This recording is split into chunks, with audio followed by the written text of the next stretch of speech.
Terry Colath. I'm here today with Roy Boyce of Rosemont, and we're talking about Shakespeare. Well, I like the idea for people who are not, who have not been to your classes before, may not have spent time with William Shakespeare since back in the day. We're actually going to see a theatrical production, not a Broadway movie, but a film of a theatrical production. So we really are seeing kind of what it was like then. But to put it in perspective, that's going to be wonderful. Well, I think it'd be very helpful to the students, and I think it's sort of a key to why did he write what he wrote, what were the pressures upon him, how competitive was the theatrical world at that time, what were the audiences like, what was their size, that kind of thing.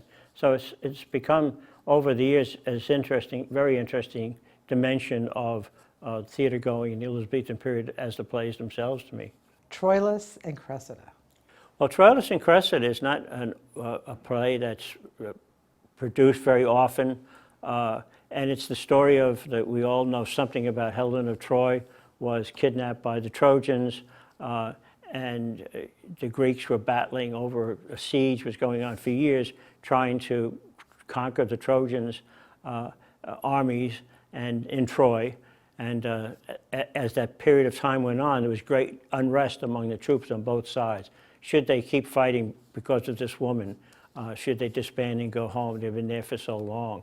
And so there's, to some extent, that story. And there's another sidebar story to it, a romance between Troilus and Cressida. Shakespeare based the play upon Chaucer's Troilus and Cressida, which is very much tells the same story, but of course, Shakespeare, as he always did, gave it some different twists and put it into iambic pentameter poetry and made it much more beautiful, even though many people, Chaucerians, think it's just fine the way it was in Chaucer's hand.